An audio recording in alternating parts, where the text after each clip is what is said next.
Hello, everyone, and welcome to Police Off the Cuff, Real Crime Stories. I'm your host, retired NYPD Sergeant Bill Cannon, a 27-year veteran of the NYPD.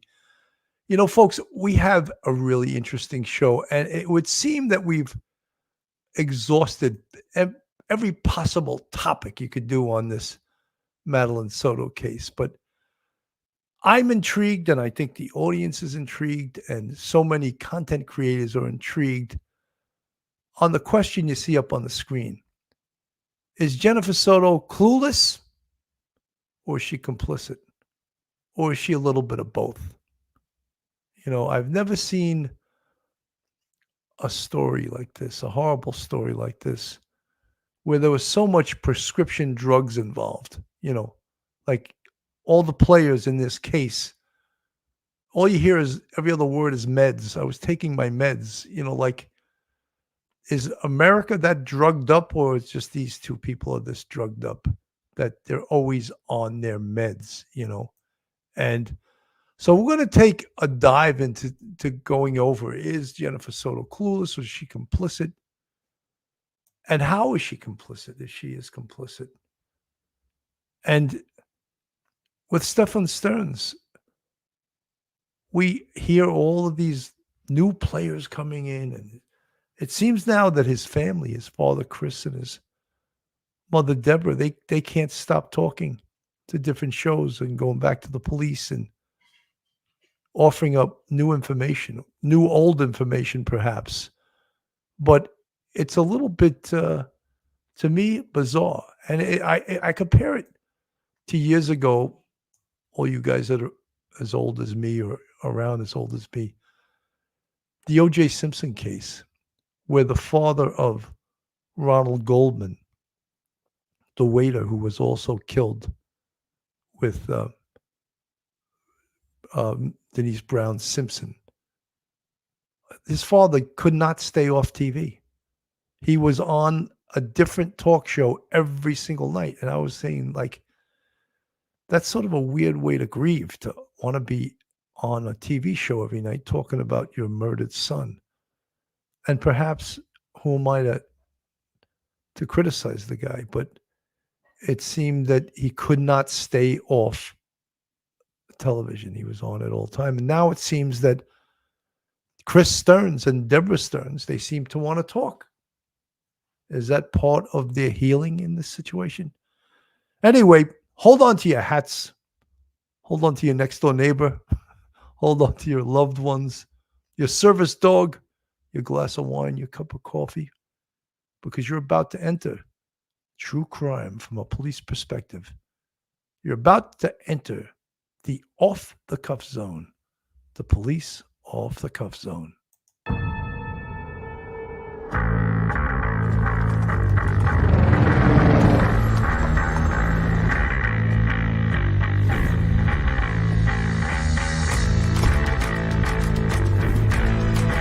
There has to be some common sense.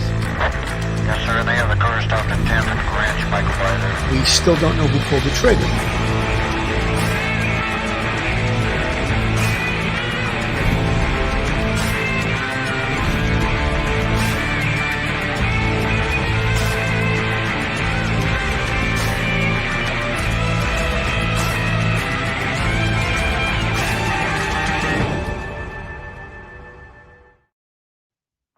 Ladies and gentlemen, we have a new sponsor.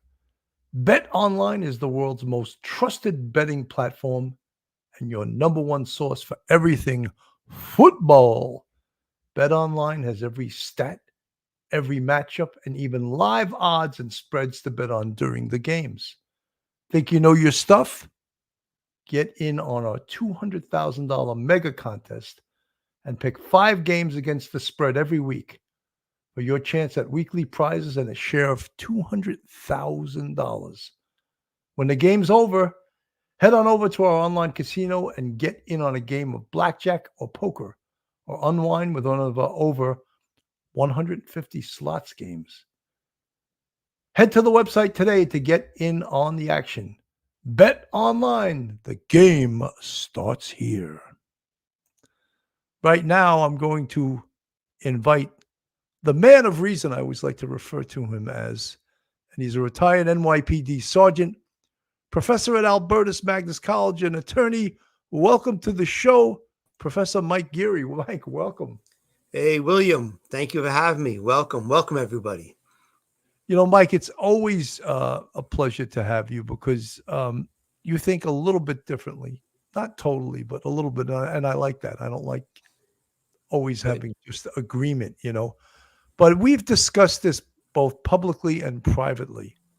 And is Jennifer Soto clueless or complicit? And we're going to go over some of that this evening. And I've said from the very beginning, I think she knows. I think she knows more than she's letting on. And I don't think, well, she's not a rocket scientist, I'll put it that way. But I don't think she's that stupid. So then if she's not clueless, then she must be complicit. Your thoughts, Mike? Yeah, Bill, from the first time that we went over this and we started seeing the videos, especially the one where it begins where she's talking to the young officer who responds to the store late at night, about 8 o'clock that evening, that first Monday evening. And you get a sense of who she is, and you look at the body language between her and Stephan, and you go farther and you see some of the other interviews that she's done, and you hear the audio. You hear the audio, the video of when she did the interview with the local news station, and you see a lot of contradictions between what she's saying and her body language and her nonverbal communication and her interactions with Stephan and how she is when he's around talking. When he's talking, she puts her arm around him. There's those sorts of things, gave people a lot of pause to consider what really is going through her mind as she's talking to the police, she's talking to the news media, and it left a lot of questions unanswered. And the more interviews she gives, the more it seems like she knew a lot more than she first let on, and maybe more than she ever really wanted to know. I have a feeling when you look at the very first interview and then you look at the later interview where she's trying to pick up her car and she is at the police station and she is confronted by the two officers in that wasn't like an interrogation room. It would look like a small regular room where people wait. You get the feeling that she didn't like being confronted with things that maybe she was aware of, but she never wanted to think about it. She wanted to let things not be examined, not be questioned. And, it seems like she did know a lot more than she originally left on. Absolutely. Cheryl Turner from the chat. I agree. She just didn't want to deal with what was happening at home, is what I think. Very good observation. Yes. Nina WWD. Can we get a clip of Mike Geary saying consciousness of guilt into the intro? I'm going to have to I've been trying to get my son, who's a film editor, to make a new intro for us. And he's like holding out for the highest bidder, and my own son, I put him through college and he's demanding big dollars to do this, So, but I absolutely will have in the next intro, Mike Geary's saying that phrase, consciousness of guilt. Emily Parkinson. Hello, Mike. Look, Mike, you're getting all these fans. You're getting all these new fans here. I've got like 2 or 3 now. Look, I'm really happy. JPL Esteladoro from the chat. Professor Mike G. Look at us. There's so much love for Mike Geary. My God. This is great. This is we don't want to give Mike a big head here, but Nina W is this WD-40? That's what I'm thinking of when I see that. Nina, she basically said in one of the interviews, if he did the essay, that's fine. But that doesn't mean he was the one who killed her. Yes, Nina, that is the most shocking thing that she's ever said in any of these interviews. And I agree with you. That is absolutely outrageous. Now, I alluded to the fact that the Sterns, Deborah and Chris Stern, have been reaching out to the police and feeding them with new information. I'm going to play a little bit of this because this is somewhat baffling to me. Like, all right, your son is a lecherous piece of shit, but maybe you should just lay back now and try to get out of the spotlight rather than throwing yourself right into it, which is what they are doing here. Ask yourself the big question, the really big question out there. All of that stuff on the computer, all of that stuff on his phone, all of the money that was coming in by the handfuls and the way they were spending it. Where did it come from? You know, I'm having a hard time with that now. Yeah. They're alleging all of this money, but yet they're living in a home that has 4 bedrooms and 3 of them are occupied by strangers, right? And Chris and Deborah Sterns are paying him $600 a month to pay for his rent. So what money are they talking about? And they're sort of alluding to the fact that he was selling the images. I don't see how you have both, Mike. Yeah, seems kind of strange. If they really think that their son had a lot of money, why would they need to give it to him to then leave their home and go live with Jennifer? Maybe they were talking about some of the money that it's perhaps maybe they were talking about some of the money that he probably got, and maybe they think that he stole. I think Chris Sterns Rolex or something like that. He had like a really it was expensive his watch. wife's father's Rolex that was passed down into the family. They believe he stole that. So where is all this other stuff coming out where he had money? I'm not getting it. So I'm not getting that either. Let's go back to and see what they say. All that money, where is it coming from? So there's money flowing into Stephan Sterns and Jen Soto, and they're spending it? Brings me to my next question, which is there more to this story? We know for years Madeline was being abused. The images go back 4 years. Is there more to the story? With me. Project Madeline was doing for school. I'm not trying to jump to conclusions, but there's a tripod in a room, right? There are things. And then we learned that Stephan Sterns has 35,000 photos on his phone that are horrendous, the worst of the worst type of photos on his. Well, that's not correct. He had 1,700 photos on his phone that pertained to Maddie. There were 35,000 photos. It was either on a hard drive or a USB that the father, Chris Sterns, turned over to police. Now, the other thing is when he took the trip to his mother's house that night, they were staying in the hotel, he tried to got rid of a hard drive from a laptop, which again, Mike, you can get to say your famous term right there. Yeah, it's consciousness of guilt. What are you doing at 2 o'clock, 3 o'clock in the morning when you're there with your father and your common law girlfriend in a hotel, and you're going to be meeting the police in a few hours, and you're not a morning person, yet you're driving all night to get some information, get a hard drive.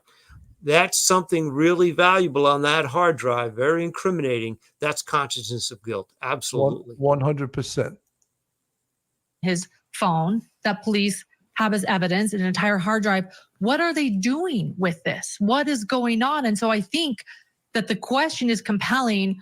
We don't know. And I think we are all waiting to find out, is there more to this? This abuse was going on for years. Why? Why so many photos? What was going on? And was there a business happening? I think is the ultimate question we're all wondering. I think that is a very good question, because the other thing is that with 35,000 photos, who else is involved in this? Where was he getting these photos? Was he downloading them from sort of like these black ops sites that people of his ilk hang out? And were they trading with each other these horrific photographs? So that is the question that begs to be answered. Also, is that if he was doing all of this, again, did Jennifer Soto know what he was doing? And again, the parents are saying, oh, he had all kinds of, he didn't have all kinds of money. He was using your car because he didn't have the money to pay for his own car, right? That's right. You're paying his rent. So why are you alluding to the fact that you're saying he has all this money? I don't see all this money. Do you? Billy, I think maybe they're also looking at the fact that they had made a comment in one police interview. I remember reading about it. And one of the first document dumps that we got was that there was a lot of packages coming, like, Amazon packages coming to the house. And perhaps they thought that he was buying stuff. It could have been that he was using Jen's credit card or something like that. We don't know. But I think a little bit of display of packages coming on a fairly consistent basis to their house, for him, I think they just kind of figured, wow, that's got to be pretty expensive, and maybe not realizing what all of those things were, what they were worth, but perhaps saying, so we've got a missing watch. It was like a Rolex. It's worth a lot of money. He's doing he doesn't talk to anybody. He doesn't get along with anybody. Things are coming to the house. Where's the money coming from? So maybe the representation of the packages themselves represented a lot more money than maybe to them than maybe he really had. Maybe those packages really weren't very expensive, but they see them coming and they're like, there's got to be a lot of money around here somewhere. They may be mistaken really as to the true nature of what those things cost. But obviously, when you look at those interviews, they are deeply disturbed now by what was happening. Maybe they didn't realize at the time, of course, but now they're deeply disturbed. And they're putting two and two together and they're coming up with, oh my goodness, he was spending all kinds of money. And this is the one thing he was probably spending the money on. And that's really a nightmarish scenario for a parent. Absolutely. S. Wright, I hope I pronounced your last name correctly. They lied and couldn't recall most things correctly. They never once lied about who Maddie was sent to bed to sleep with that night. To me, that was the one thing they might have been able to conceal. And, even in Stephan Sterns' interview, he sort of sheepishly admitted that to detectives. Oh, yes, she likes human contact. We need to cuddle. She doesn't. Yes, cuddle time, right? It was cuddle time, and she doesn't like to be alone. So that's yeah. So I was like, oh, this guy's disgusting. Let's go back to the Sterns family here. I was removed from it. I know it was there Sunday morning when he left because I told the police that after I found that out. So he purposely removed that hard drive. Why? We're cleaning out his room a few weeks later, come across this USB drive, two of them, as a matter of fact. I put one in both of them computer. One had nothing, just like the evidence shows. The other one, I just hovered my mouse over the fields, didn't see any image because, again, you can't unsee what you see. It's just file names, File names, and just from the description, I said, this is not good. Wow. I want to show you one more thing, Jason, which is something that was uncovered by Gray Hughes, another friend of ours, podcaster on YouTube. Gray Hughes Investigates. And what he uncovered is that Sterns looks like he was on Telegram the night of the murder, or the night Madeline disappeared, at 11:49 p.m. Telegram is that app where you can do things very anonymously. And there are groups of people doing things anonymously there. So what are your thoughts tonight about, is there more to this story, Jason? Well, I don't need Jason to answer that. Right. Yeah, there is more to this story. And the more to the story really needs to a lot more investigation. We always used to say, people used to say to us when I was in homicide, oh, you made the arrest, it's over. And I said, no, the work has just begun, because now you have to build the case around the person you just arrested and make sure you have enough evidence and cross every T and dot every I. And for this, if this investigation gets bigger and implicates more people and brings more people, say there's this huge ring of, I won't say the word because YouTube doesn't like it. Then they got to go wherever the evidence takes them. And if the evidence takes them to some dark, dark places, that also may implicate Jennifer Soto. So many people that watch not just this show, or even content creators, they haven't been in the mud with these people. You know what I mean? Mike and I have been in the mud. We've gotten our hands dirty, you know?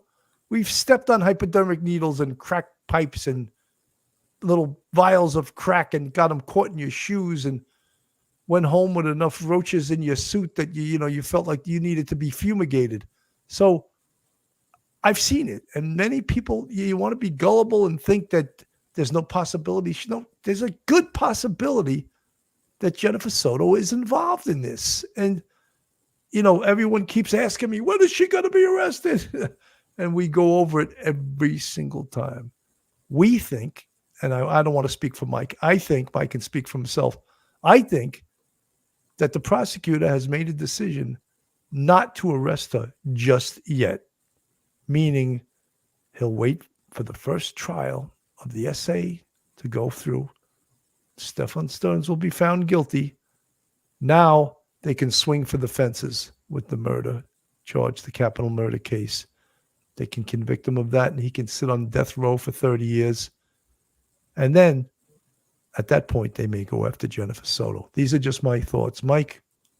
Yeah, I believe that because he was probably selling these images to people on the internet, like you said, and this should be the beginning of a whole other investigation, probably involving the FBI, because they'll have all the technical expertise that the local police won't. They'll have the resources, the money, and the manpower. And because this is, anytime you send something over the internet like this, these images may have gone halfway around the world. You don't know. And it's also possible that because Jen had alluded to the fact that, they didn't have a lot of money. And that's why one of the reasons why she was taking in, boarders in her own apartment. It could be that he was making money that way. And maybe she didn't really want to know where money was coming from. So long as it was coming in, she may have had her suspicions. We don't know.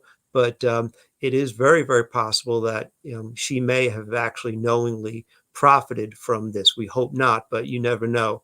And as far as, her being, testifying, she's going to testify without any sort of immunity from the state. She'll have her attorney in court. She may refuse to answer questions, based on the fact that it may implicate her in future criminal activity. It's called taking the fifth. But she definitely will not testify under some sort of immunity deal given to her by the state. The state does not want to give her any kind of immunity or any kind of deal. They'll let her testify, and then when everything's over with Stephan, they'll go after her. There's no need to rush this because they are both in the box, and the police have their eyesight on both of them. He's going to trial on the image issue, those images, and after that he's going to go on trial for the homicide. But they've got plenty of time to sit back, and after those cases are over, then they can go after Jennifer, and I'm sure they will. But strategically, it doesn't really help the prosecution right now to go after her. They need her free of any sort of deals, any sort of plea bargains, or anything like that. Absolutely. Girl Friday, 100% grooming tactic. Agreed. Emily Parkinson, Bill, you're creeping me out. You sound just like him. I guess, my acting course that I took, my acting lessons I took for 3 years are paying off. I can do a good Stephan Sterns. That won't do me any good. But Florida girl, according to divorce records, Chris is no angel. The apple doesn't fall far from the tree. Yeah, and a lot of people say that he was an officer. He was a cop for 2 years, I think.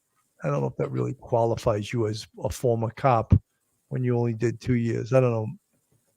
Cheryl Turner, I hate to say this, but it was a snuff film of Maddie he put on. Nah, I don't think so. I mean, I certainly hope not.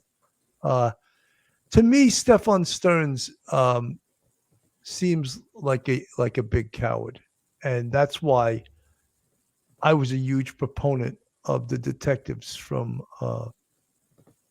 it was Orange County Sheriff's Office, of them going hard at him and going after the murder and not the SA.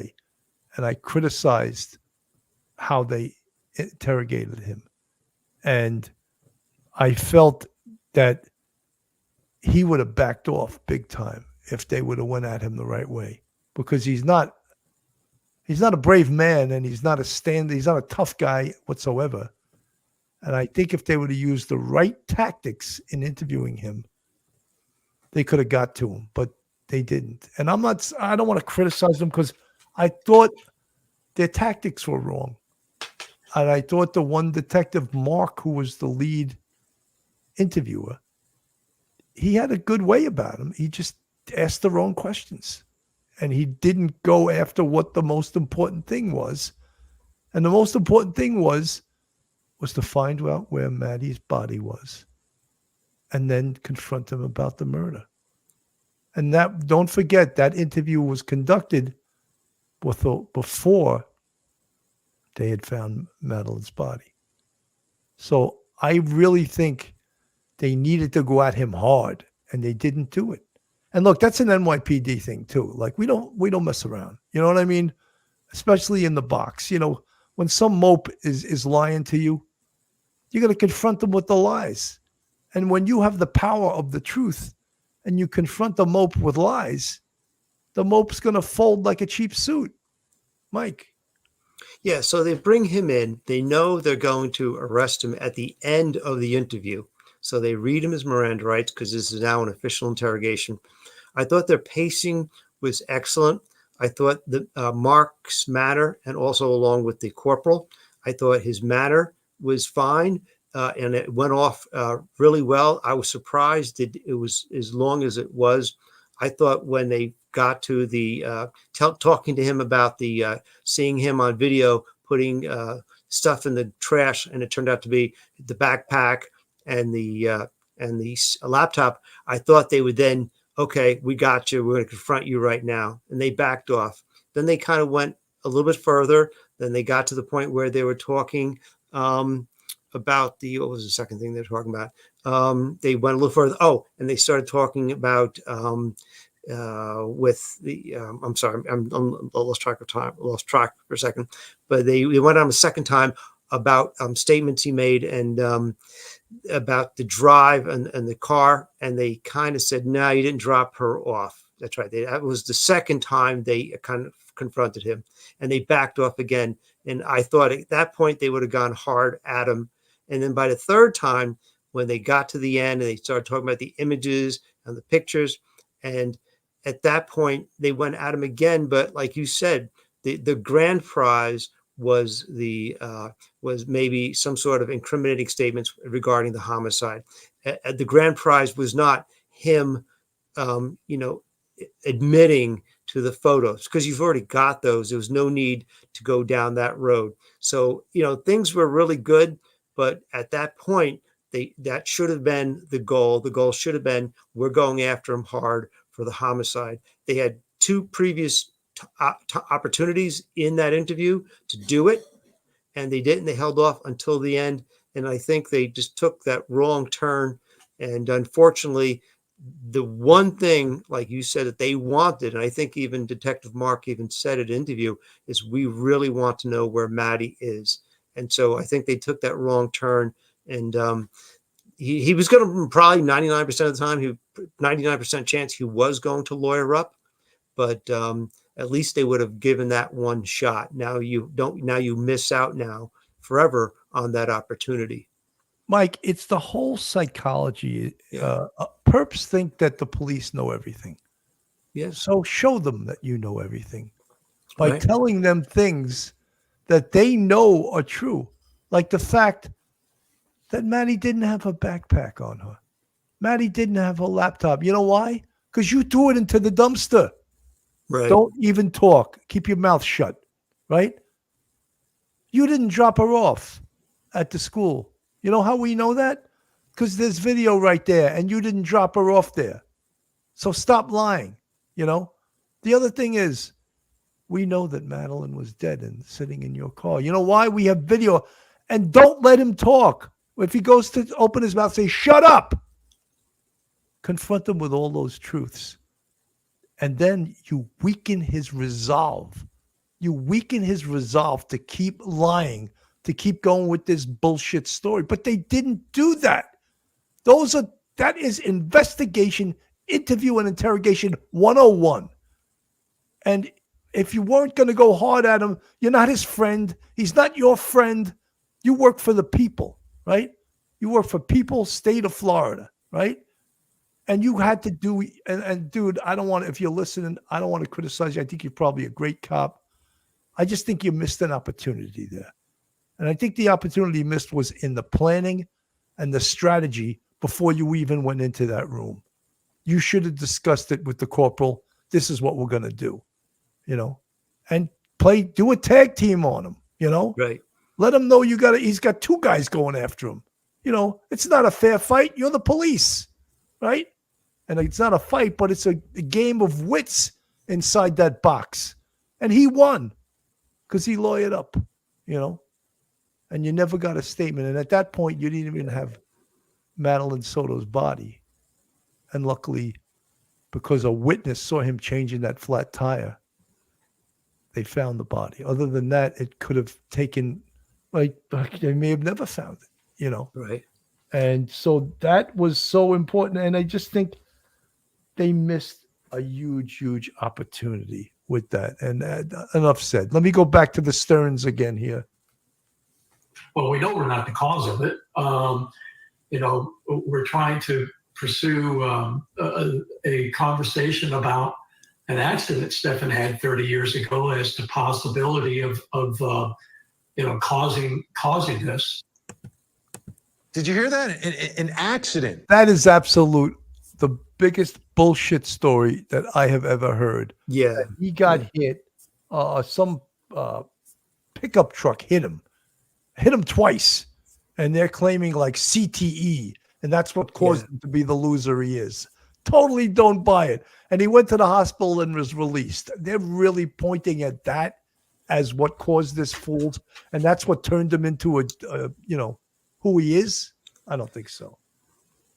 No, I think I read somewhere, I think one of the document dumps where they said something like the car ran him over twice or something. And I'm like, no, I don't think so. I think they're looking for a straw, something to comfort them, that they could say, look, this is why he ended up this way. Because if you don't say that, then it looks like, well, maybe the reason why he ended up that way is not because there's any sort of, cranial issue for damage, CTE, but that maybe something in his home environment growing up may have caused him to be that way. And therefore, as a parent, you could be criticized for how did you raise him? So I think they really want to not even think about that and to say, look, there's an outside explanation. We're a good family. He was raised right. And this answer to the questions to why, it has to do everything to do with that head injury when he was a little kid and nothing more. I feel very sorry for them. A lot of sympathy for them. And what causes him to do what he did, what caused him to do what he did, we might never know the answer for what drove him to do what he did. But, I think the parents are trying to figure out a way that for them to accept why he is the way he is. And maybe to say, look, my son was a good kid, but he had this injury. And after that, he was never the same ever again. Mike, something, I had 2 concussions growing up. One time I was football, I was knocked out. I was hit by 3 of the fattest linemen on Beth Page High School's team on a reverse screen pass. All 3 of them hit me at the same time. I didn't even remember my name after that, And the thing was, they gave me smelling salts, but let me go to the sideline and put me right back in. That was before they knew what they know about concussions. Another time I was hitting the temple with a football. So I didn't do what Stephan Sterns did, and I didn't. I mean, to say that that's the cause of this mopes, right. way, from the chat, the moment. First lie was she was sleeping in car. I would ask, why was she sleeping? Why did you drop off a kid who was still drowsy from sleep an hour before school? Why did you do that? The moment, very, very good. The other thing was, if I heard heard that story about McDonald's one more time, I would personally go to that jail and strangle him. I was gonna take her to McDonald's, but she fell asleep, and I gave her the pastries and said she didn't want McDonald's. It's just like this guy, and he told that story. It was almost like when a story's told too many times, it's rehearsed, and it's Right. absolute bullshit because it's told too much. It's almost like a rehearsed story. So I saw if I had the Mickey D's coupons, but I left them home. Like the guy is just an utter nightmare. Everything. He doesn't say one truthful word. Folks, this is Police Off the Cuff, real crime stories. If you like real crime, true crime from a police perspective, you're in the right place. And if you're not subscribed and you're listening to this Academy Award-winning show, give us a thumbs up. Hit that subscribe button right on the screen, and hit the like button too. And if you want to contribute to us financially, we have a Patreon with 4 different levels, and we also have a YouTube channel membership with 5 different levels. And we appreciate all you guys out there, our friends, our fans, our subscribers, and you are what keeps this show going. Plus, we like doing it. We like presenting this show to you. It's a lot of fun. Let me go back to the Sterns for one more time here. Me and a friend were playing in a parking area, and when he was 7 or 8 years old, the guy came out to his truck, a small Toyota pickup truck. Hey guys, how you doing? Gets in the truck and immediately backs over them. Pushes Stephan down into a bit of a hole in the parking lot. Drove right over him, and hit him in the head with the bumper as he backed up the first time, and then. If that was enough, he pulled forward and ran over him again. The fact that Stephan isn't... They hit him in the back of the head first, and then when Stephan raised up to look, he heard the kid screaming. He quickly put it in gear and drove forward and hit him in the front, and then came up over his body, up over his pelvis area. The fact that he wasn't permanently disabled and wheelchair bound is a miracle. Thank the mud. But there wasn't when he was released from the hospital. The doctor said, "Hey, be cognizant of any difference in his attitude and his demeanor and such." And we pressed for more information, and we just told that he could have some headaches, dizziness, nausea, insensitivity to light and stuff. May not be able to wake up or go to sleep, and there could be some other physical traits. He developed a tic for a while, and he outgrew that. He did suffer PTSD. From PTSD and also separation anxiety. But I can't even listen to this anymore. It's just absolute bullshit. MM Claw from the chat. Thank you for the $1.99 super sticker. Yes, I'm aware another channel shouted out to Police Off the Cuff today. I appreciate that. I forget the name of the channel. Someone told me about it. I appreciate that. We always like all the love. There's not always love on YouTube, but we appreciate all the love we get from whatever area we can get it from in connection with Police Off the Cuff. We really appreciate it. So someone else had told me that another show was shouting out to us and talking about specifically about the interview and interrogation segment we did on how we thought that they missed a huge opportunity. And I know the show. I can see it. I can't think of the name of it right now, but thank you so much. I appreciate that. Mike? Yeah, I think it's called True Crime and Strategic Eyes or something. That's right. Yes. That's it. Yeah. Yeah. Strategic Eyes. He's very entertaining. He's got a lot of energy, that guy.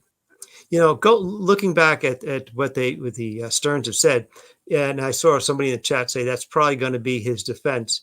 That may be his defense. And he may get a neurologist, maybe a pediatric neurologist to get on the stand as an expert witness and talk about, possible trauma, that maybe it's not so much like a concussion where maybe you see some immediate changes in their sleep, or maybe they're having problems in that way, but that there may be deeper issues that may pop up later on that may be totally, never unique and not ever seen before. So it is possible that that may be an avenue that his defense attorney may explore, and try to, maybe win some sympathy, maybe like almost like a temporary insanity kind of thing. You got to try something, because both of these cases, both the photos case and the murder case, both of them, one of them's capital, and the others with the photos are life behind bars anyway. So there's nothing to lose in exploring every single avenue of defense that he has. So I wouldn't be surprised if he recounted this on the stand, and he had a neurologist also back up that story. So it's possible. It's very possible. JW from the chat, there are so many people who have had head injuries or have serious mental illness and live lives without committing crime. That's right. This idea just adds to the stigma of mental illness. You're right. You're 100% right. Mm-hmm. Terry Jones from the chat, did they see this accident happen, or are they going on what Stephan said? Yeah, Ma, a pickup truck hit me in the head and then backed up on me. I was so messed up on Ativan, Right. When he was 7. That's a bad... spread butter failed to drive over a third time. Yes, that's what people are wishing now. Florida girl, that's signs of concussion that we're told to watch for after going home. Yes, and I don't think, if the hospital released him that night when he had this double pickup truck hit, I don't even know if it rose to the level of a concussion, So it's really RS, truly sickening. Ashley Larson from the chat. How was anyone making the claim that Stephan's parents enable his behavior? There are victims as well. Ashley Larson, I will have to disagree with you. I think they created this monster, and there's something in their background, in their parenting or lack thereof of the skills that created this monster. So I cannot agree that they're victims. This is was taken from Jennifer Soto's phone. There were messages between Jennifer and Stephan, 2:25:24, starting at 23:39 hours, that stated the following. Jennifer texts Stephan, make sure she goes to bed right now. So that's 23:39 hours, which is 11:39 p.m. Stephan replies, okay, sweetie, good night. 23:39, Jennifer replies, good night. 23:40, Stephan texts Jennifer, she built her nest and she's settling in now. Jennifer replies, okay, good. To me, that sounds like code. It really absolutely sounds like a code between them, that they were like speaking in code. And it just seems like, to me, she knows something's going on and she's not saying it. Billy, yeah, she does. She does. It is strange, and we've kind of theorized that perhaps this text messaging is maybe code, or it's also there maybe to clear them of any suspicion that if something happens, that, oh yeah, look, they're watching her. Jennifer is actually awake, and she's actually being a mother. It probably is, we would think, based on the time frame that she says she got back to the house from her training job with Disney, that it was late at night. She missed the party. They talked for just a short period of time, like 20 minutes or 30 minutes, not even. There was no celebration, little celebration for Maddie at the house with the mom present. She missed everything. Stephan missed everything. And then they go to bed. I'm not sure why. It could be possibly that Maddie didn't want those arrangements, and maybe she had to be convinced of those arrangements, or something had already happened and they're trying to cover up. You don't know, but it is rather odd. I agree. The verbiage seems rather odd. Let's put it back up on the screen here. Jen Soto texted Stephan Sterns, make sure she goes to bed right now. Sterns responded, okay, sweetie, good night. Jen responded, good night. 1 minute later, Stephan texted Jen, She's built her nest and she's settling in now. Jen responded, okay, good. There's also health app data from Maddie's phone that shows her movements from Sunday night to Monday morning. That Sunday night at 11:19 p.m., the report says that Maddie's phone took 31 steps and climbed one floor, which matched the time when Jennifer sent Madeline and Stephan upstairs to go to sleep. There's no more activity from the health app listed until the next morning. At 7:05 a.m. on February 26th, Maddie's phone took 113 steps. 10 minutes later at 7:15, the phone takes 50 steps. And then there's no other health activity on that phone until 10:55 a.m. when Stephan arrived home to the residence. One of Maddie's friends also told police that she would have a text from Maddie every morning when she woke up. But not on the morning of February 26th. Maddie's best friend said she did not receive a text from Maddie. One of Jen Soto's female roommates was later interviewed and said she went to sleep around 2:30 that morning, and she said she was hearing noises coming from Stephan's room. She described the noise as someone putting stuff on a table, but in order for her to hear those noises, it would have to be significant based upon the noise would have to travel through two doors across the hallway. That same roommate said she saw Stephan that morning after she went downstairs around 10:30 a.m. and described Stephan as acting odd, going upstairs and downstairs and out of the apartment that morning.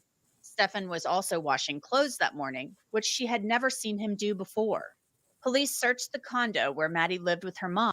You know, Mike, that is that piece of evidence right there. I think she was murdered about 2:30 in the morning. Right. And the phone, the steps on the phone, he was just carrying her phone. Right. And Right. she wasn't carrying it because she was dead.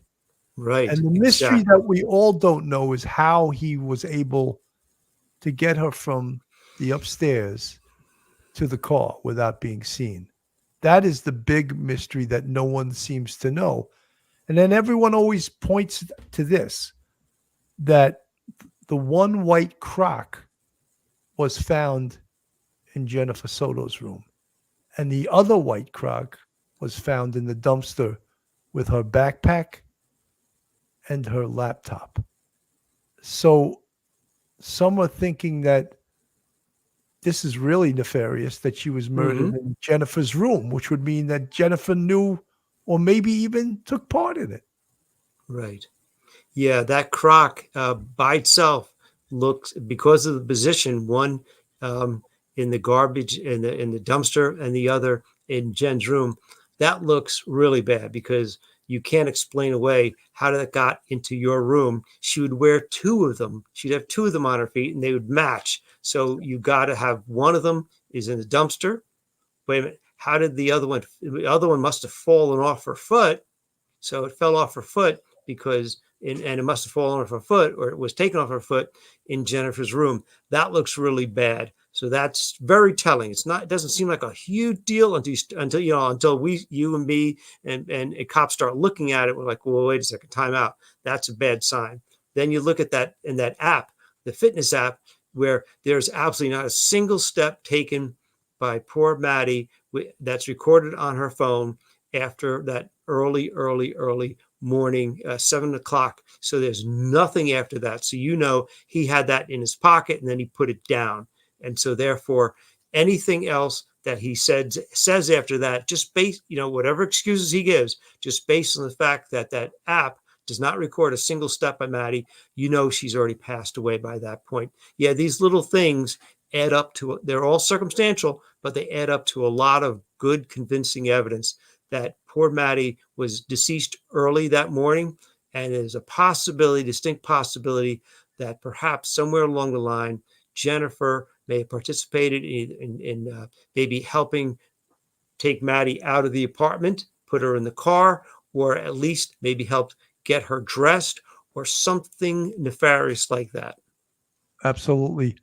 Tracy Taylor, love Mike. What happened to Phil? There's too much love for Mike in this channel. Thank you.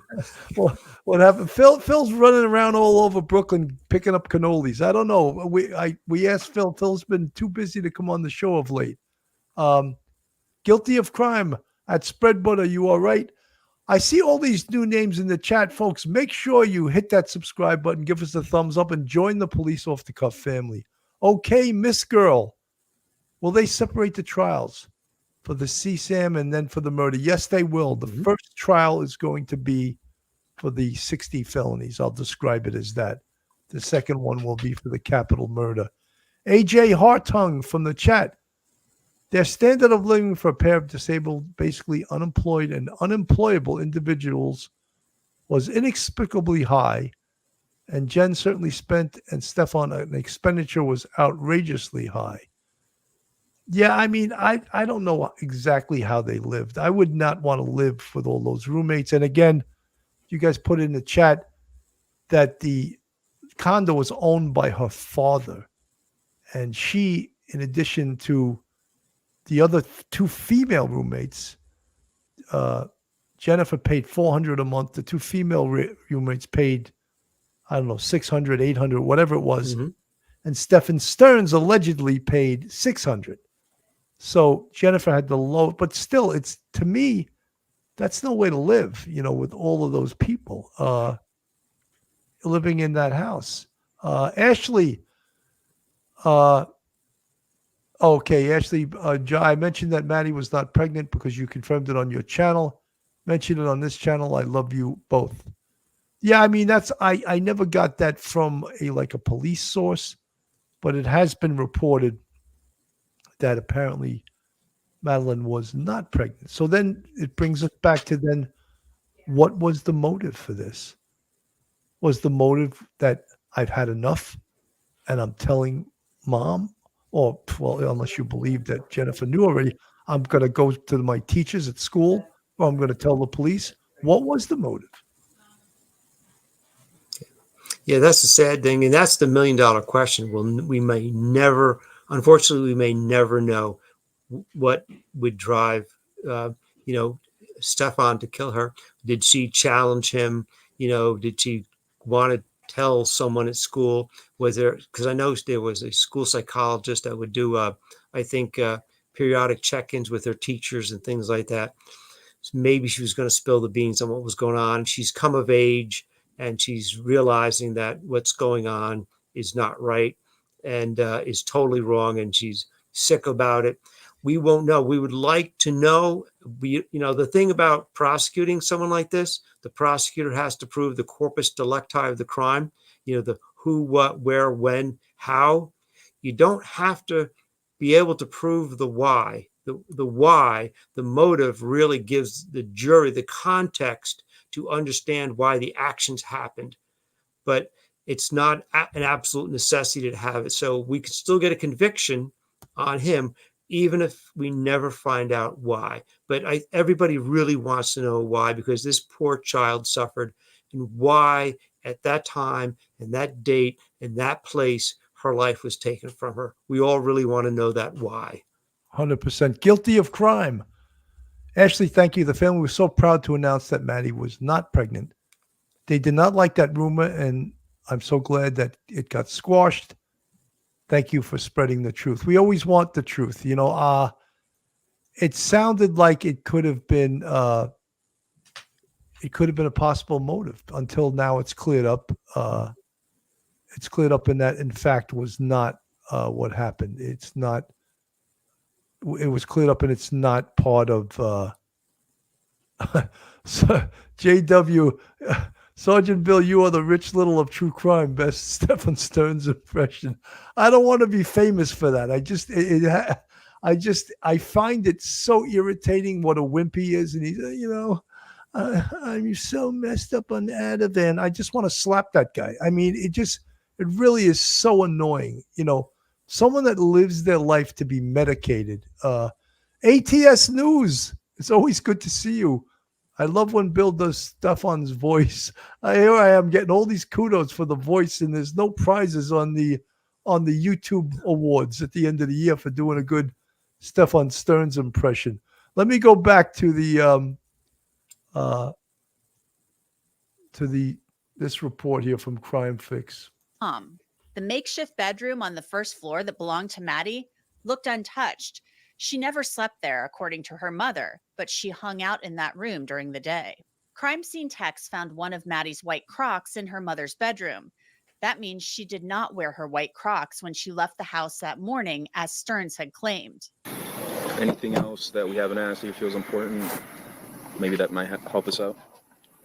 I'm sorry, I'm having trouble recollecting everything. I'm going to step away for a second.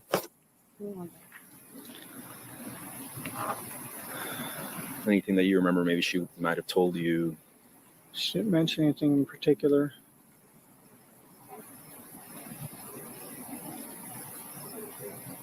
I made a joke about her Crocs. Oh, it says the Crocs and socks again. Socks. Right. So we were joking about that. That's another thing I want to kill him over. You know, I made a joke about the Crocs and socks. She wears Crocs and socks. So we were joking about that. Crime scene techs said they found the mate to that white Croc found in the bedroom in the dumpster, where they also found Maddie's backpack and school laptop. We have video evidence that shows Stephan Sterns discarding items in a dumpster in that apartment complex in Kissimmee at 7:35 on Monday, February 26. Detectives later recovered Madeline's backpack and her school-issued laptop from that dumpster. The sexual abuse and murder of Maddie Soto. You know, that is that part of this, the you know, finding that white Croc. It could mean a lot of different things. Yeah, she could have left her Crocs in her mother's room, and he could have just grabbed one in his rush and his haste to get out of there. What I have a problem with is the time frame is so tight. To think that the whole walking the dog story, I don't buy that. And that's where I think there's a potentially complicitness by Jennifer Soto. When did he have time to walk that stupid dog? At 7:35, he was seen at the dumpster throwing the stuff in the dumpster. And she claimed that he was there at about, I think he left the complex anywhere from 8 to 8:15. When did he walk the dog, Mike? Yeah, you know, in the beginning, you're like, okay, the first time you hear the story, like, okay, the dog's a little nervous. The dog is, you know, you get these things, people like, you got to get the dog out of the bedroom real quick and walk the dog because it's the morning and the dog has to go to the bathroom. You know, you can understand that sort of thing. But she said it several times. And when Detective Mark and the corporal were interviewing him, you even picked up on it. He never mentioned that in that morning. He never mentioned that at all. He talked about McDonald's and other things, but he didn't mention it. He probably didn't mention it because he didn't think about it because it didn't happen. She, I think, and I've postulated that she mentions it to show that she was indeed awake that morning and therefore is a good mother. And remember, she also said at one point she saw Maddie, and I think she said she saw Maddie that morning. I think at one point she even said we dropped her off. Yes, so she's all over the place with these facets of a story, little pieces of a story, in order to make it look like, yeah, she was actually conscious. She was awake that morning. She was participating. She saw Maddie off, and just to make her look like, to cover for herself too, in case anybody would say, you mean you didn't even know your daughter was leaving the house? I mean, how did you not sleep through that? You know, so she's covering her ass, pardon my language, and she's also giving Stephan cover by saying, yeah, I was awake. He came into the room, you know, he walked the dog, and that's a great thing. And this is what every other normal couple does every morning. It's all like you say. I thought about it in the beginning. I thought it was true, but as you talk about this and we reasoned it out, it just seems like it's a total lie, total made up lie. You know, Mike, what I always say to people is that people lie or tell untruths for a reason. It's not that she remembered it that way. She lied. She lied about what Madeline was wearing. She never saw what she was wearing because she never saw her that morning. That's you right. know? And the thing to me, one of the most damaging things is just the fact that she said to go upstairs and sleep with Stephan because I needed a good night's sleep. What mother would allow that? And even when she first reported that to the detectives who were the aggressive ones. They were also from I think Orange County Sheriff's Office, so they commit Kissimmee. I'm not sure, but they didn't show that they were shocked, but they didn't like what they were being told. I'll put it that way. I mean, right there, I probably if I was in the box when she told me that, and it actually wasn't, they weren't in the box, they were in a comfortable room interviewing her, I would have said, Jennifer, would you hang on for a second? And I would have left the room with the other detective and go, oh my God, what are we going to do with this? Right. What did she just say? Did you hear what I thought she said? Let's compare notes. Yes. Yeah, let's compare notes. What did we hear? Take a little break. Ashley Lawson, maybe settling in now as code for her drugs taking effect, and he could do what he does. Ashley, I don't think you're too far off there. No, that's a good observation. This is the most medicated family I've seen in prescription drug medicated, both of them. Someone asked me too when we covered the show, if he was always medicated, what was he doing driving? I was so messed up on Ativan, I couldn't see colors or remember. Everything looked brown to me. Remember when they asked him what did the buildings look like? Right. Around where he got the flat tire? Mm-hmm. Oh, I was so messed up on Ativan. What are you driving for, fool? You're driving all over the place, but you're messed up on Ativan, right? And you don't see colors, and you don't remember anything, right? You don't remember anything. So, but because you're all prescription drug medicated, and he has anxiety. What's his PTSD from? When the pickup truck ran him over? I don't buy that nonsense. That's absolute bullshit. They couldn't pick up the scent. 2 nights later, on February 28th, the canine handlers wanted to try again. Hey guys, so we're just gonna try to see if we could pull one more clothing for a collection of clothes. Okay, that's okay with you guys?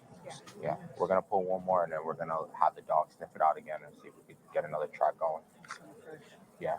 All right. Can I get you like the last outfit she was wearing? Has it been like with other clothes and all that, like your clothes? It got mixed in with clean clothes and dirty clothes. What do you think? Is it on the floor there in the bathroom? It's in the laundry basket. Were the other clothes not good enough?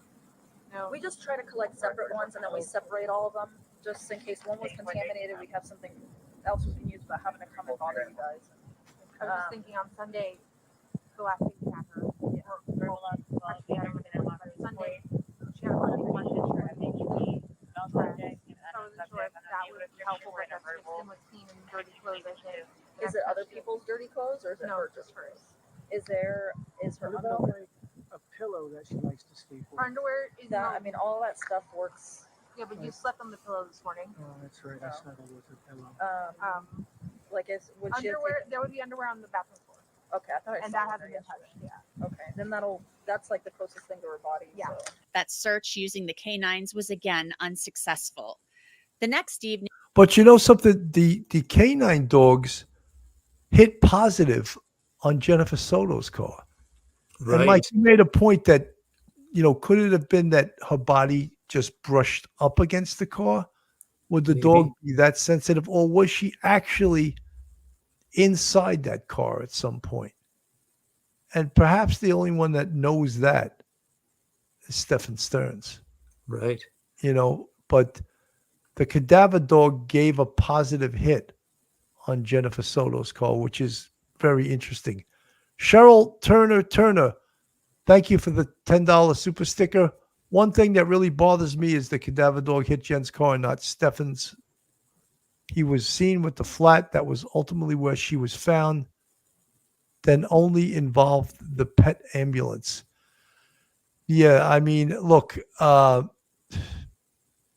think the whole flat tire thing was a blessing, because that enabled an eyeball witness to see Stephan Sterns at that location.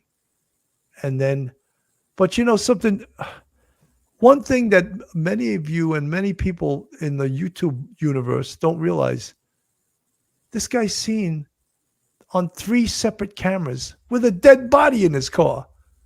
That in itself would get most people, 99% of people convicted of a murder. He's seen leaving the condo complex with her in the car, dead. And that's at about anywhere from 7:40 to 8 o'clock. Then he's seen coming back into the condo complex at 8:19, that's a.m., and the security guard sees Madeline in the front passenger seat, DOA, and doesn't occur to him that, and look, I don't want to blame the security guard. I don't even know if he even asked Stephan Sterns, is she all right? And that was when Stephan Sterns says, I forgot my clicker. And guess what was in his hand? His clicker. And that was verified by the security guard, because that was his reason for going back into the complex. I forgot my clicker, and then he stays inside the condo for 12 minutes. And then he leaves. And at some point, he's in the Holiday Inn parking lot. I don't have the exact time. I have it written down somewhere. Yeah, so I think it's a little after 9 or something like that, 9:30, something like that. And he's seen on the video camera in the parking lot, backing up, opening the trunk, and then going to the passenger side of the car and removing Madeline's dead body and throwing her into the trunk.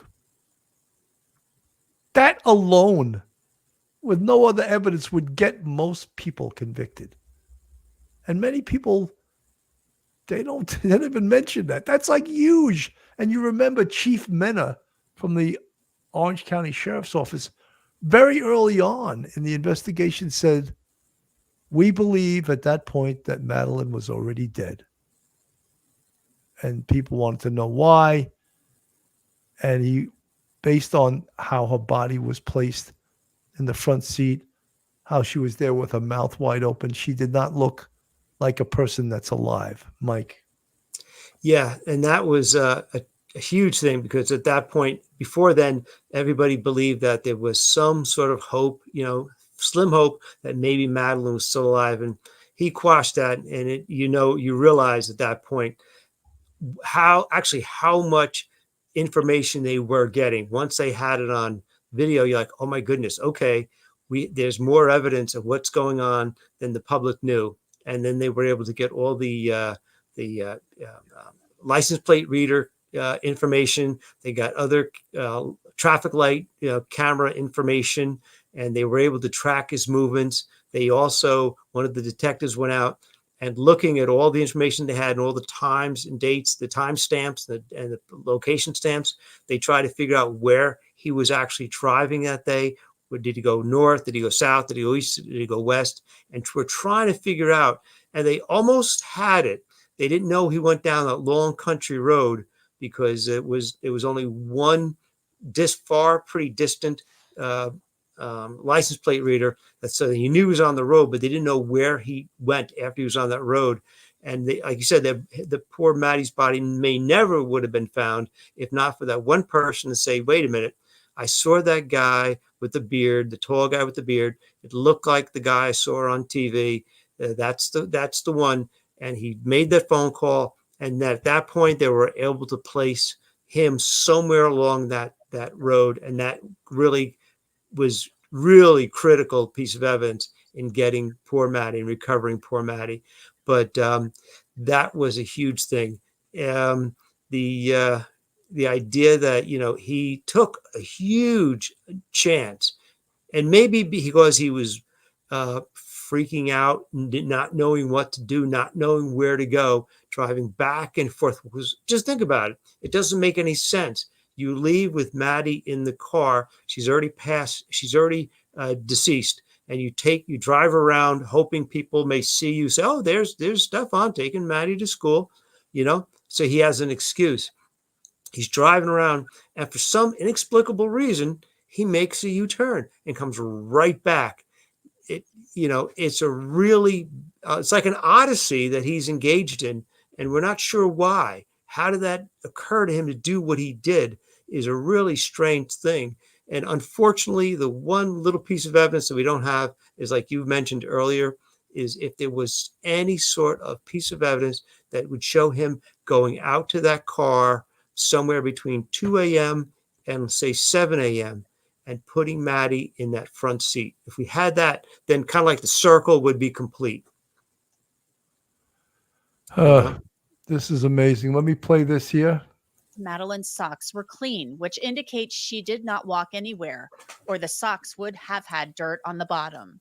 Those documents that were just released said that Maddie's autopsy determined her death was a homicide and that she had been strangled. The exact time Maddie died isn't known, but her health app only showed her taking those 163 steps that morning between 7:05 and 7:15. Photos also show part of the searches of the condo where Maddie lived with her mom and those 2 female roommates. Some photos show the area of the living room where Maddie's room was located, but her mother, as I mentioned earlier, told detectives she didn't like to sleep there, so she typically slept with her. Jen Soto was asked to describe her sex life with Stephan by detectives. She described it as vanilla and said there were some things that Stephan wanted her to do that she wasn't. Well, I don't want to go into this because YouTube might not like that, Right. and, but I want to go to some of the other interviews where we see Jennifer Soto being questioned by the detectives, and it's so, to me, in so many ways unnatural, the way she responds to questions and the way she sounds and just answers some things. It's just not that believable. The videos, the text messages, the images, they're all documented forever. This has been an ongoing thing. And at her age, I think she probably thought they were in a relationship. She probably thought they were in love because he her male attention, right? Just started liking boys, right? She just got a crush. Up until then, her crush.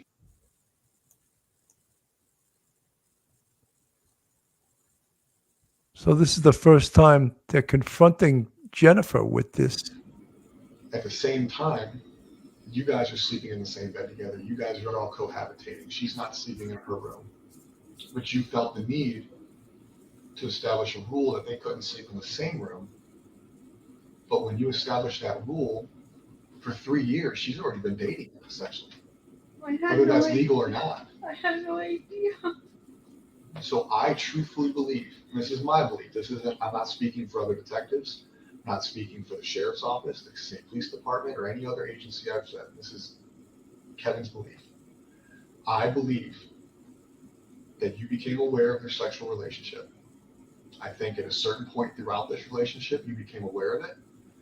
And for whatever reason, your reasons are your reasons, whether it was discussed that it would stop, whether it was discussed how it would go, that you feel some sense of guilt. A lot of the news statements you've given kind of, again, my opinion only, I don't speak for anybody else, whether it's in this room or out of this room, bother me.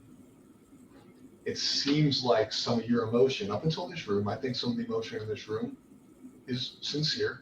I think a lot of it's because I'm being an asshole. I'm telling you things you don't want to hear that shouldn't be said out loud. But when you talk to the news, when you talk to deputies, it feels, based on my experience in this job, that it's not sincere. I feel like some of your sadness is not real sadness. I feel like when you gave the interview with Fox 35, it was not sincere. Looking at that video one time, I didn't feel like your cries were sincere. And I'm not saying that because you're a bad person. I feel like sometimes people struggle to show real emotion when they're aware of what the truth is. So it has to be fake. This is lives for the past, let's say, 5 years, right? But her. Cheryl Turner, I want to answer this question. Why did the dog only react to Jen's car and not the one who got the flat where Jen's body was found? Well, we don't have a great explanation for that. There's a possibility that when Stephan Sterns carried Madeline's body down, that her body could have even touched the side of the car, or he could have put her inside that car. We don't know. We don't know the explanation for that. What we do know is these dogs are extremely accurate in their identification of a cadaver. So we got to think that the body was either in the car or the body touched the car at some point. That's our only explanation. Mike, do you have an explanation for that? Yeah, it could be that, and my hypothesis is that maybe the cars are parked right next to each other because maybe there's like reserved spots in that kind of condo complex where you get spot 1 and spot 2, and that maybe he was putting her in his car that in that early morning time, and may have just brushed her body up against the outside rear door of Jennifer Soto's car before he put her in the front seat of his own car, because we do know that he was seen with her in the car, driving around. It was his car, the big Lincoln, rather than Jen's car, because he talks about the Lincoln. We have pictures of it. But so that's what I'm thinking. I could be wrong. I wish we had a video, but I'm just thinking because it might have been 2 reserved spaces right next to each other. He had to brush past it to get maybe into his car. That's the only hypothesis I got for that question. That's a good question. Yeah, I mean, I hope we and the truth is we don't know. Yeah. That's really the truth. We're guessing. We're hypothesizing, as they say. Right. Put this back in there. Okay. Or going missing or disappearance, if you have knowledge of how it happened, where it happened, an inclination, that emotion is not going to feel sincere because you're already aware of what happened. I would. It's almost becomes If a lie at that point. If I knew anything, I promise you, I would tell you. Like, I am willing to take a lie detector test, whatever the fuck you want, but I don't know anything. He's never mentioned anything. I've never seen any signs. I tried watching her like a hawk. I thought I was doing a good job, but I wasn't. I was oblivious to the. Watching like a hawk, Jennifer was in bed all the time, medicated. Is that watching someone like a hawk, Mike? Yeah, because of the medication that she admitted taking, because she's got to take it in the morning and in the evening for her issues. You just really wonder what she really means by watching like a hawk. I doubt she was really truly aware of a lot of what was going on. The place was a wreck. She even admitted in that one interview where he saw her outside of the apartment, and they said to her with the dog, "We want something that Maddie had, like some underwear or something." And she said, it's on the I think the bathroom floor. Her underwear's on the bathroom floor. That place was a nightmare. That whole apartment must have been a real nightmare to live in. Very disorganized. And what she means by watching someone like a hawk, watching her all the time. It sounds like she's trying to vindicate herself. Like, despite my best efforts, he somehow figured out a way to do this to Maddie. It's not my fault. I was watching her like a hawk. I can't believe it happened. I don't believe any of it. I don't believe any of it whatsoever, because she knew what was going on. She admitted she knew what was going on. She sent them to bed together.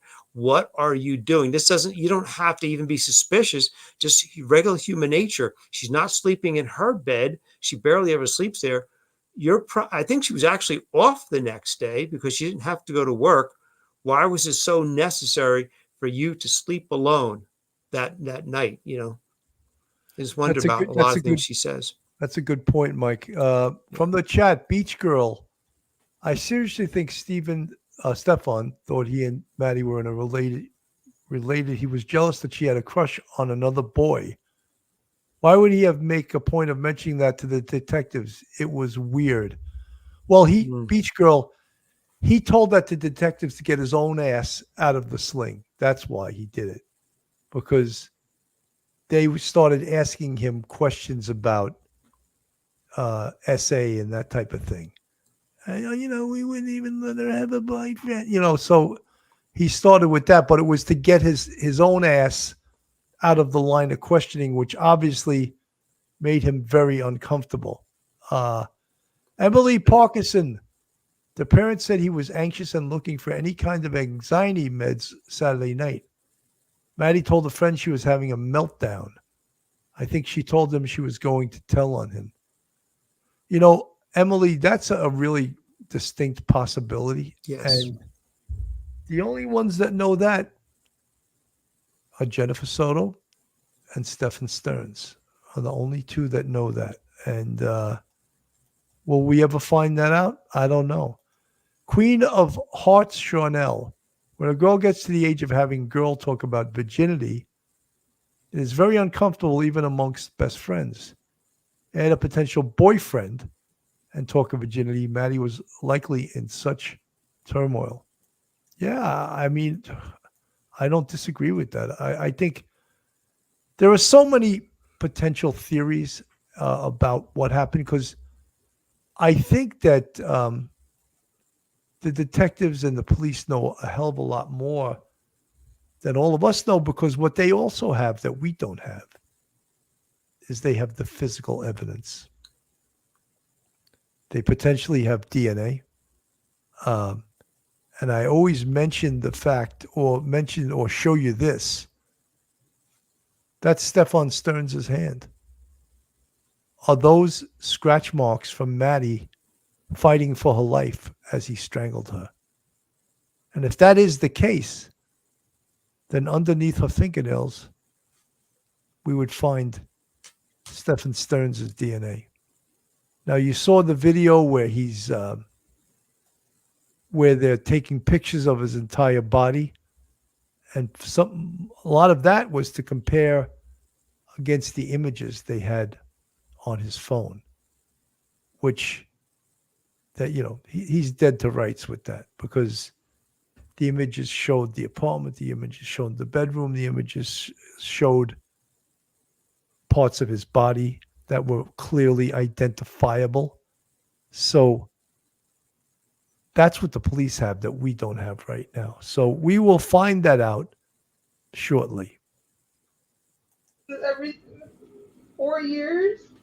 Minimum. That's just how that far back the cloud goes. And I find it hard to believe for me that you were so worried about how many pills she took at night, but not where she slept or what relationship she was. His interest in her. I thought we were all safe. I thought we could have trust in that. He hadn't shown me anything so far. Like, everything seems fine. Like, he seems like he treated her like he treats you. This detective is good. He's sharp, and he isn't buying her bullshit. And she was ready to say he treats her like his daughter, and then he said he treats her like he treats you. That's right. And what are you? You're his girlfriend. So he's treating your 13-year-old daughter and has been treating her like that since she was 9 years old. And you didn't see that. You didn't see that at all, right? In his mind.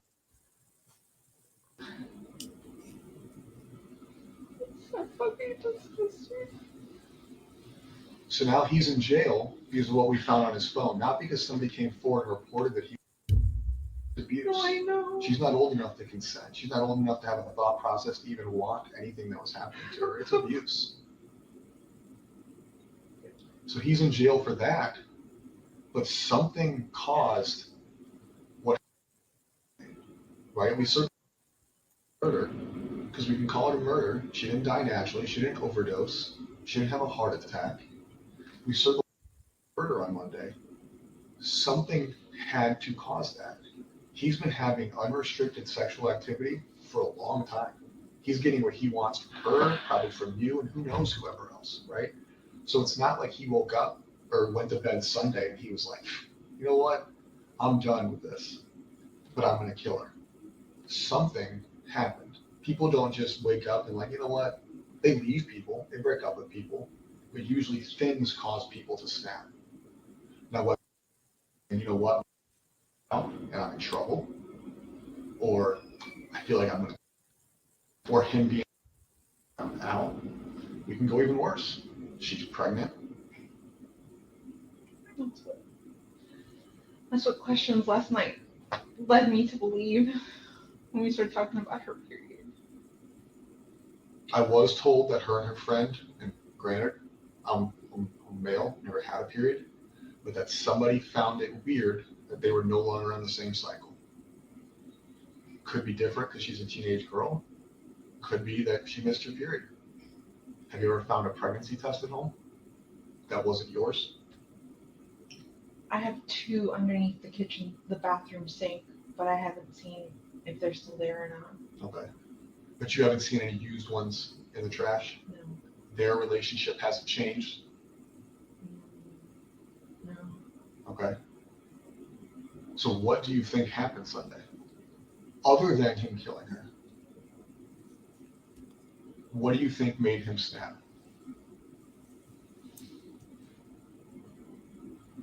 I don't know. Theories. I keep hearing. Tell me your theories, because here's the deal: we don't go home until she's found. No, I know. So what are your theories? What I've heard is, what if she upset him and threatened to tell me and say that she was going to tell me, and he needed to shut that down. That's the only thing. What do you think?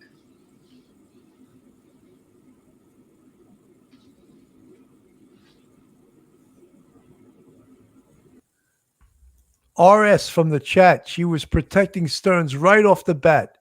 He probably gave her the BS story that he dropped her off at the church, and now that she's missing, he feels all terrible and blah, blah, blah.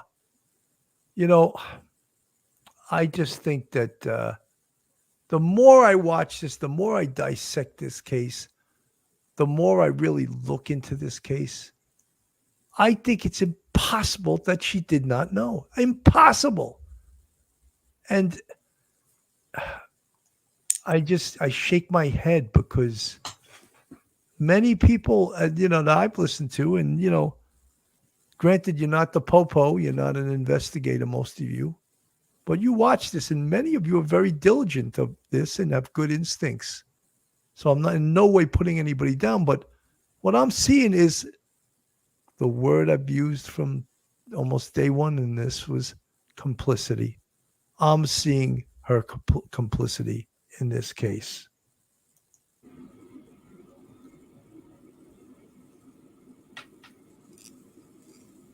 I believe. I don't want to believe he killed her. But from what you guys are telling me, he must have killed her Sunday night and snuck her body out in the morning. That photo you guys showed me of her stuff in the car.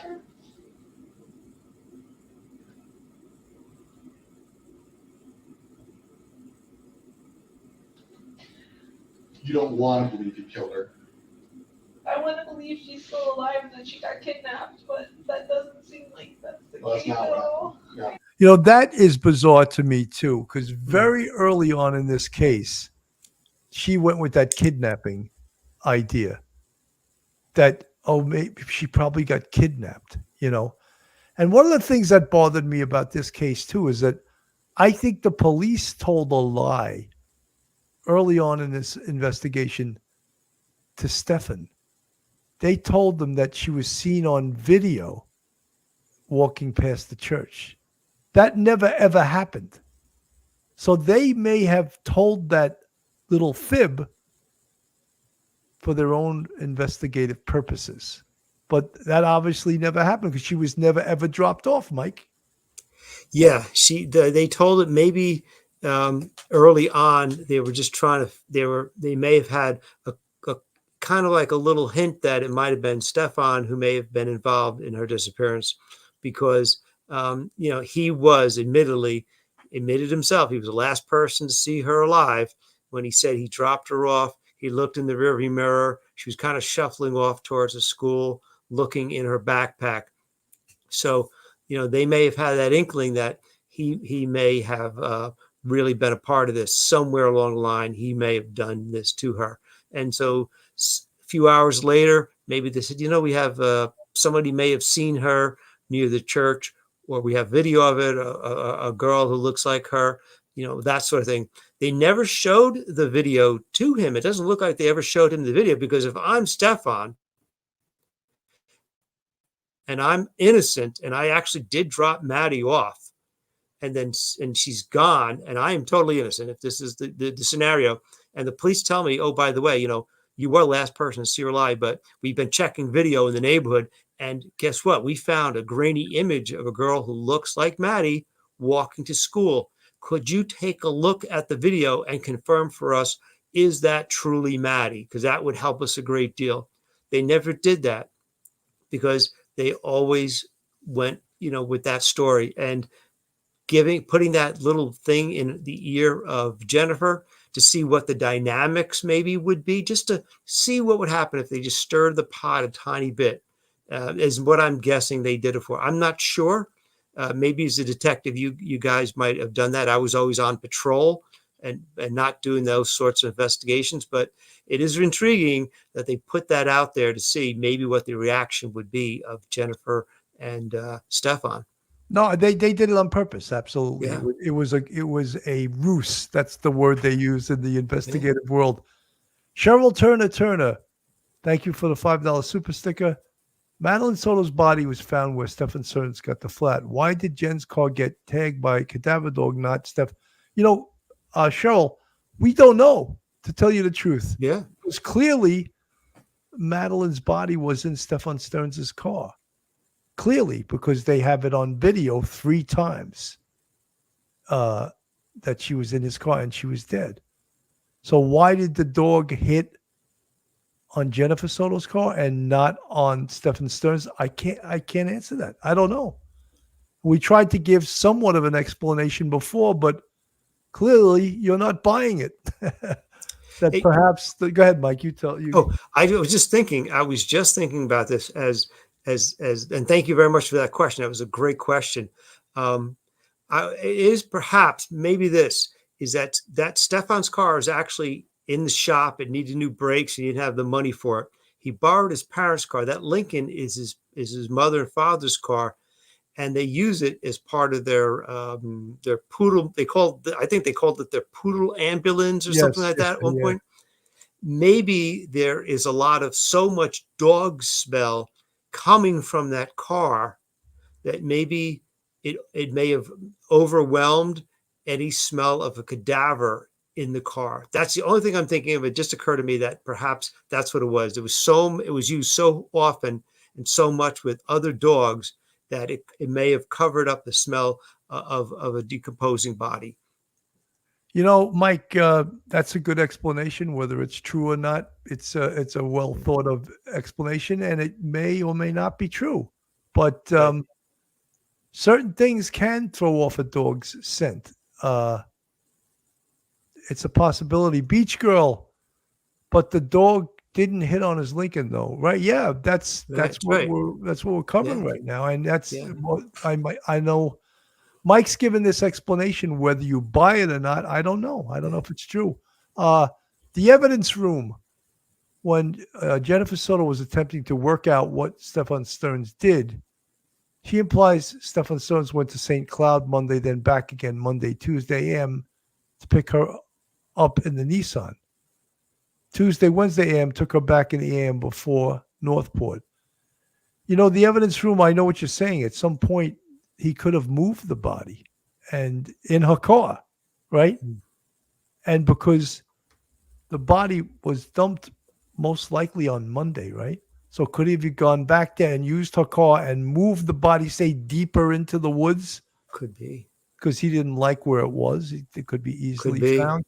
That's a good hypothesis. That's a great, thank you, the evidence room. And the other thing is that, as I said before, we don't know the answers to this, but perhaps the police do, and it's frustrating, but great point, the evidence room. Pugs, if the body was in the car, they would have went to the inside and the trunk. They will go within inches of the scent of the cadaver.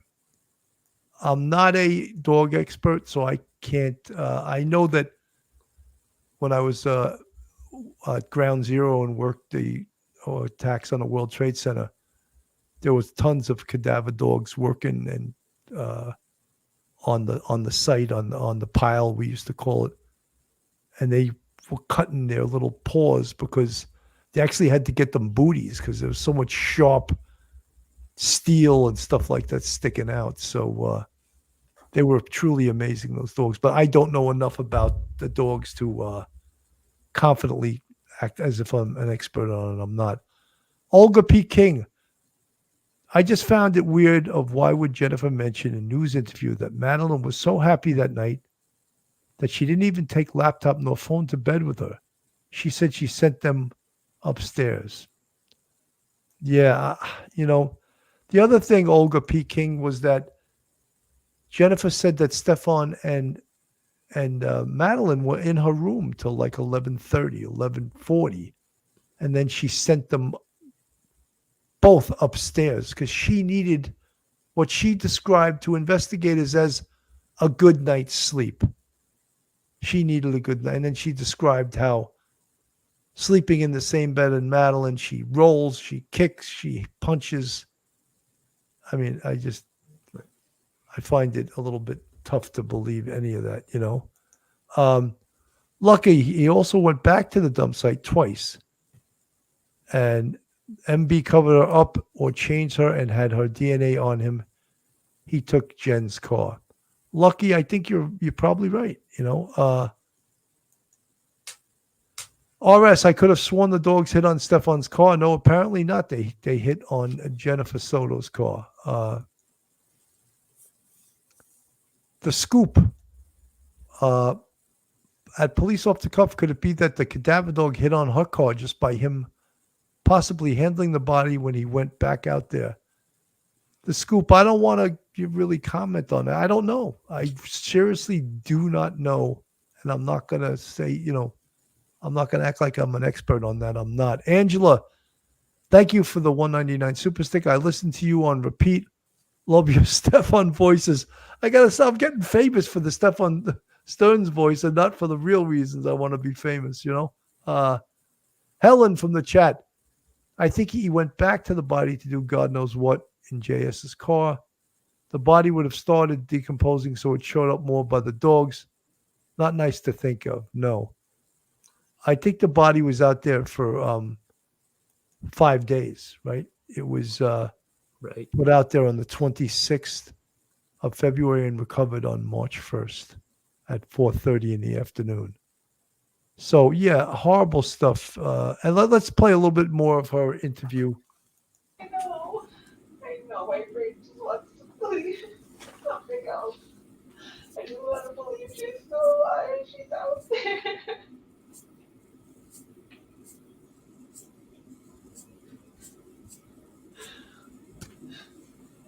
Did he tell you he fucked up? No. He acted so normal that day. He was like, I'm so impressed. We got out of the house so early. Like, she made great time. We had so much time to go to McDonald's, but she didn't want to. His story was so fun. Like, every detail was so believable. He's just been lying this whole time. Like,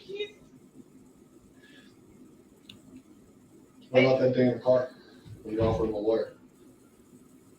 Did you disclose anything to you there that made you feel like, oh fuck, he needs a lawyer? No. He kept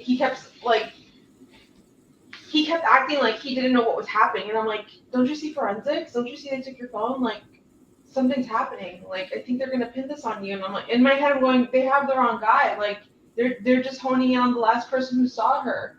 But think of the language she used right there. Mm-hmm. They're looking to pin this on you.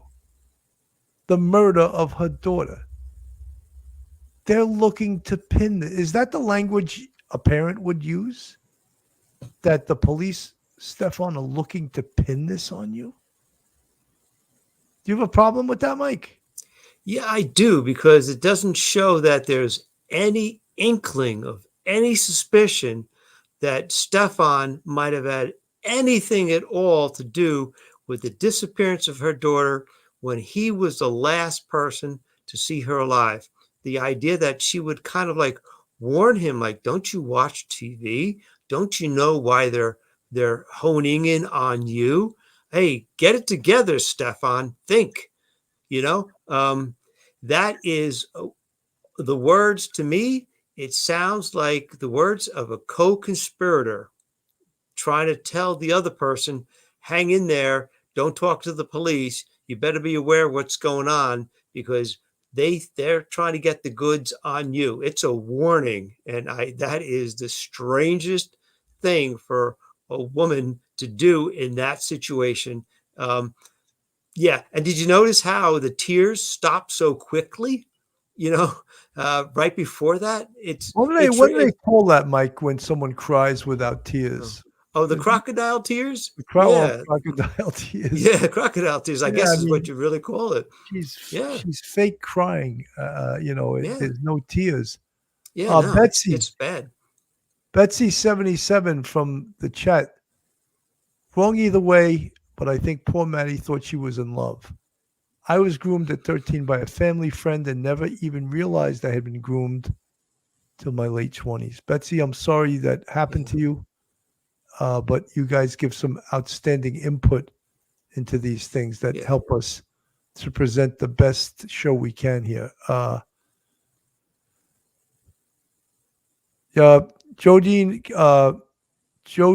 Killonen, I can't comment on this because YouTube will censor us if I read exactly what you said. That's why we use the term essay, and it's rather a very light euphemism for what actually happened here. JD Killonen, all the bad things that you say in your post there happened, yes, and they have proof and pictures of all of it. I can't spell it out because we're not allowed to on YouTube. The evidence room, Christine Micro, I believe the bio father's victim advocate confirmed she wasn't pregnant and the family wanted to put that out there. Okay. So for all you folks that were asking how is it known that she in fact wasn't pregnant, the evidence room is telling us here, I believe the bio father's victim advocate confirmed she wasn't pregnant and the family wanted to put that out there. Rachel Fay, I shudder to think of how confused and terrified Madeline had to have been. Justice can't come soon enough. Justice will come. It's not going to happen quickly, but it will come. Let's go back to the interview here. There we go. No, you guys do more. You never said, what did you do? I've never asked him any of that. I still, even up until when we got here to the police station, I was convinced that he hadn't done anything to her at all. Because of him or because of not wanting to believe she's deceased? Because of him. Because I thought he was a good guy. So up until this morning, you still think that it's not? No. You're talking about the other day? Up until when we took him? Yes. Okay. I forgot what day of the week that was. So we're still going through his phone, his drives, like I told you, all his socials. We're going to date back to 2020. Based on the videos, it appears that was the start of the victimization.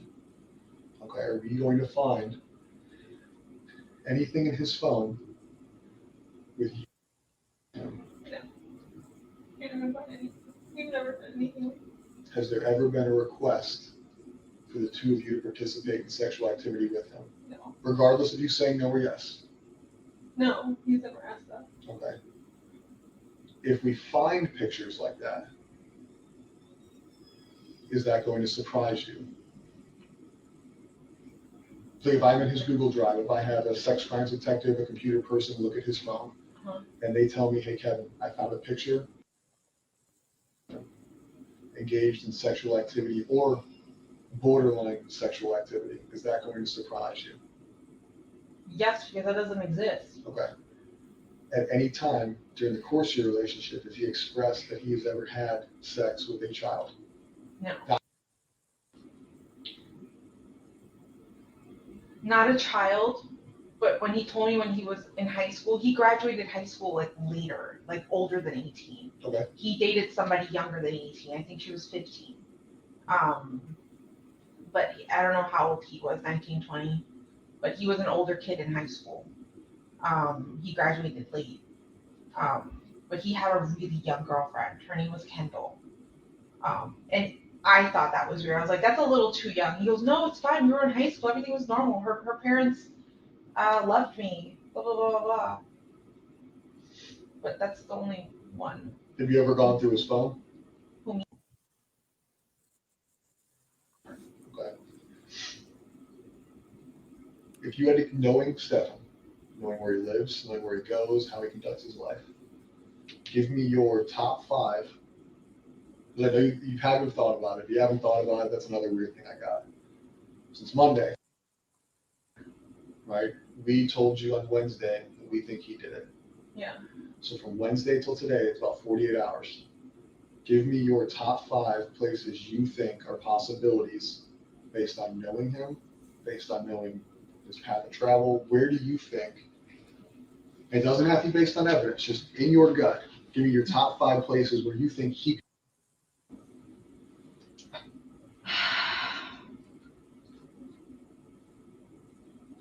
In this area? Doesn't have to be this area. No, I know. Anywhere you want. I'm saying in this area, I have no idea. Orlando, Kissimmee, no idea where he could have taken her. But his trip to Northport is weird as fuck. I feel like in Northport, he knows more people. He has more friends. There could be a place and somewhere there he could have stashed her. You guys said he went into a storage unit. That would be another place to look. But there's plenty of woods around his house. Around that exit is kind of secluded. Like When you say his house, you mean his parents' house? his parents' house, yeah. You've been there? Have you seen the property? Yeah, I've been there before. Do they have land? Or is it in like a neighborhood? So it's not a neighborhood because they don't have HOA. You just buy the plot of land and build it. They don't have many neighbors. Or last I saw, I think there was a neighbor building right next door, but I don't know if they're done yet. I'm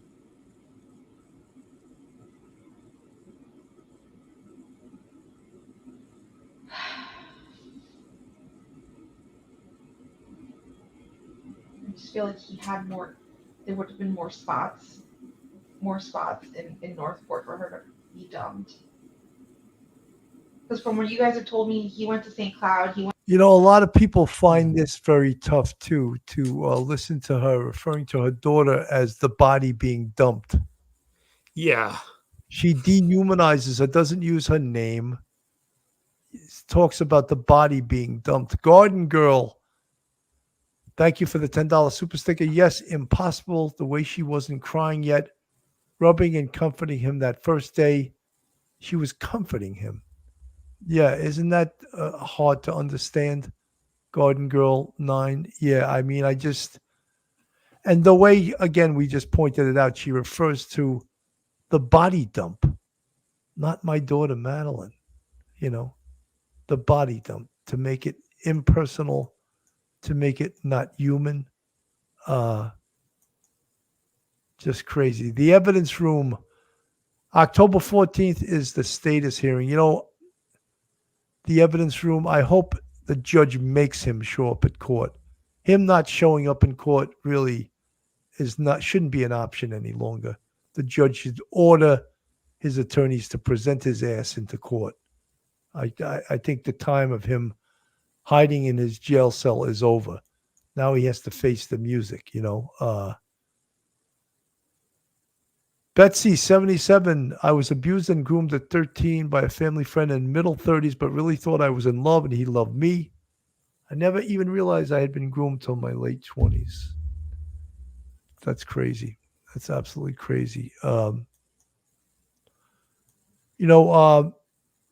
was just asking, Jody Killinan, the autopsy has never been released. It's illegal to release an autopsy of a minor in the state of Florida. So we don't know the results of the autopsy. So,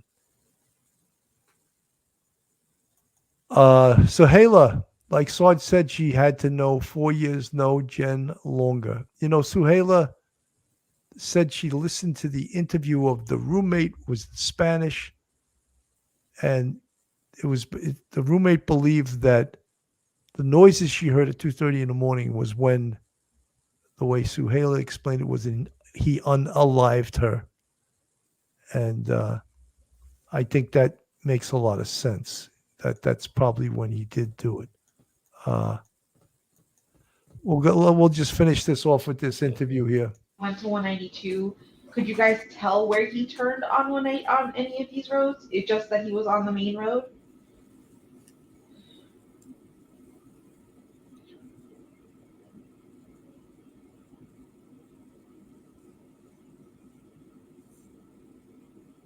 I didn't think he ever even knew where St. Cloud was because we've never driven down that way ever. You live in Kissimmee, right? Yeah, I know, but to me, he's never had a reason to ever drive down to St. Cloud, ever. There's no store or anything he goes to down there. Everything is in Kissimmee or Orlando by the mall. Florida Mall? Yeah. LA Mall? Yeah, Florida. Florida. I sent the last detective 3 spots. I could have recalled him telling me he wanted to visit. Monday, when he left the house in the afternoon and got the flat tire, he had mentioned a few of those shops, so I sent them over to you guys.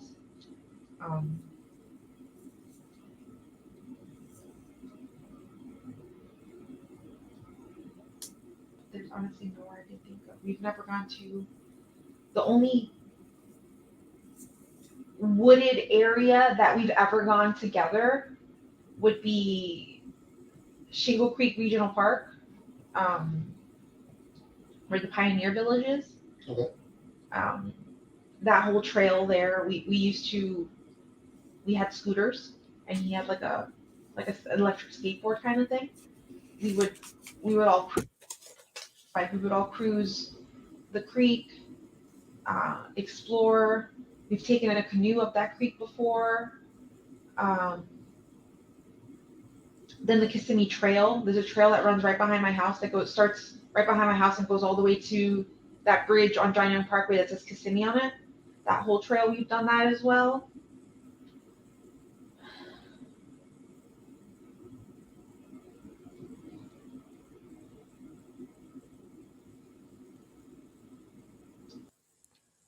You know, every time I watch that interview, it screams complicity to me, and everyone keeps questioning us as to why hasn't she been charged? And again, we are not the prosecutors here, and the prosecutor has a good idea in his mind why he's doing what he's doing. And look, this case surely is not over. There's a lot more to uncover. There's a lot more evidence. There's a lot more potentially twists and turns here. Mike, we've been on almost 2 hours, so I want to get folks, and thank you so much for joining us tonight. I see all the new people in the chat. If you're not subscribed, hit that subscribe button, and please hit that like button. If you do like us, hit the like button. Share us with your friends and your family. That's how YouTube shares us out. Anyway, Mike, your final words here. I think that, as you said, this is just really the beginning because they're going to do the prosecution down in Florida. But I'm also hoping, and I probably is already started, a federal investigation into the trafficking of the pictures over the internet. And a good thing that might come from all of this horrible case is that maybe a bunch of other people like-minded, like Stephan Sterns, can be rounded up and arrested and put into prison too, so that therefore Maddie's, passing, as horrible as it was, maybe there'll be some little bit of societal good that will come from that, and take comfort in the fact that she will no longer ever be hurt again. She's in a place where that'll never ever happen to her. Absolutely. Folks, again, I want to thank everyone and also for such an active chat. I really appreciate your comments and the knowledge many of you bring, most of you bring to this case. It's very much appreciated. So I'm Bill Cannon from Police Off the Cuff Real Crime Stories on behalf of myself and Professor Mike Geary. Have a great night, everyone, and God bless all of you.